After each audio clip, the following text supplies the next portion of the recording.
Hey, funny story. I had this nice little intro planned out of me, like in a 3D environment, just firing off the pistol that was my hand. There'd be a 3D bullet close up, going into the back of Michael Bay's head with the blood splatter going out. But due to some technical problems, I can't do it, and the bullet would kind of look like the one behind me.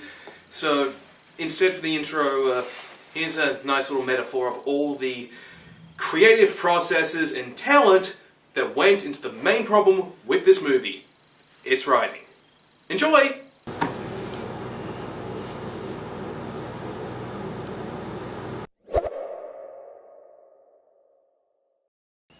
Just no. This movie, unsurprisingly, is bad. Is it as bad as the previous film that Michael Bay put out before? No, but it's still pretty damn bad. It's Teenage Mutant Ninja Turtles Out of the Shadows. Story-wise, it's a continuation of the prior film, but this movie is just a friggin' mess. It tries to make up for the problems of the previous film by injecting some levity and cartoonish elements into it, but it just ends up at odds with the more grounded in reality approach that the previous film had, and that they're still trying to incorporate into this one. Sometime after the events of the prior film, the Shredder is now being transferred to a maximum security prison, only for a botched escape attempt orchestrated by the Foot Clan and their ally Baxter Stockman, which is interrupted by the Turtles themselves, leads to Shredder being teleported to some other dimension where he meets a strange creature named Krang, who gives him a way to defeat the Turtles with the mutagenic ooze, in exchange for also helping Krang take over our universe.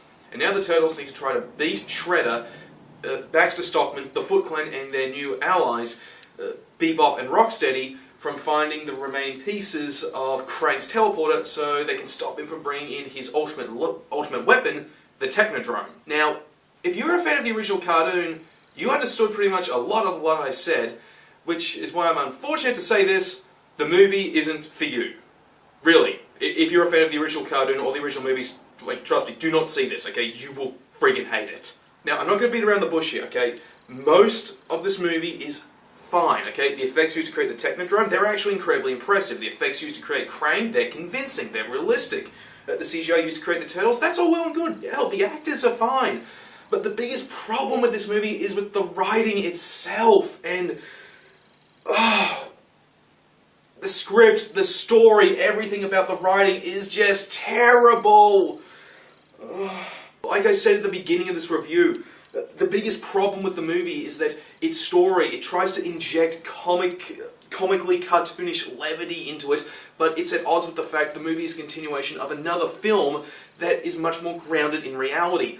So when the cartoonish elements come out into the foreground, they just don't work. They just feel awkward, strange, or bizarre, and not in a good way. Like Bebop and Rocksteady, okay, they're characters that fans have been waiting freaking decades. Same with Krang and the Technodrome to see adapted into live action, and okay, I've seen a few episodes of the original cartoon. I actually liked it. It's campy, it's so bad it's good, but it's also got some genuinely likable merits to it. I mean, genuinely good. But I get that Bebop and Rocksteady, given the time, were comical henchmen. And that's the case here, but the problem is that they're not funny, they're insufferable, they're annoying and cringe-inducing. I mean, when they're first introduced, again, you think they're these eccentric yet experienced career criminals.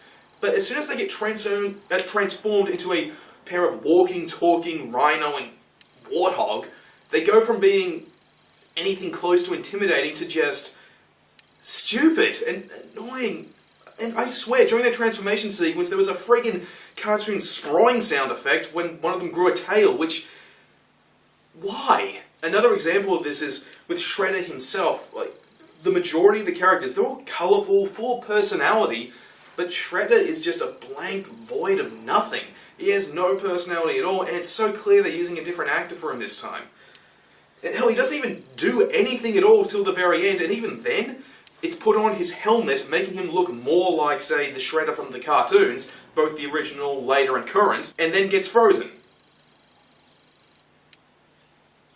And thanks to his lack of personality, when he's surrounded by the other characters, he's like a grey sock, somebody just left in a fruit bowl. And then there's the character Krang. Again, if you've seen the original cartoon, you know who I'm talking about here, but they had a really good chance here to have this interesting, behind-the-scenes villain who's manipulating Shredder, and the Turtles don't know who he is or how Shredder's got his hands on this technology, but as soon as they meet, they make it blatantly clear, hey, here's Krang!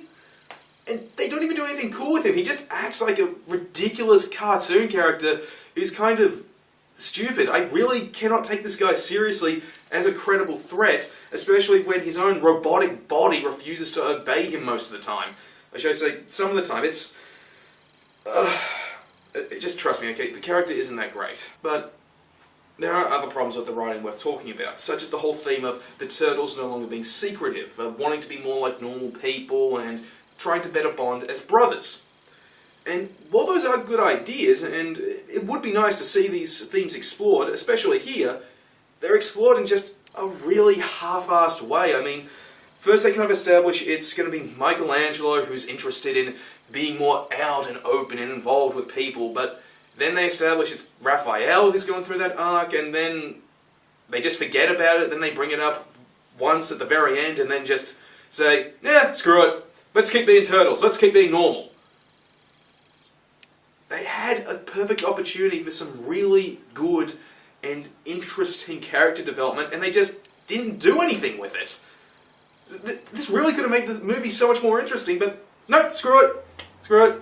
Let's just focus on all the cool CGI effects that are actually pretty good, but really are just for half-assed adaptations. At least though, there's two scenes in the movie that are worth seeing. The scene with Bebop and Rocksteady in Brazil, with the tank and the Turtles fighting them on the plane. Okay, that's actually really nice. That's really well done.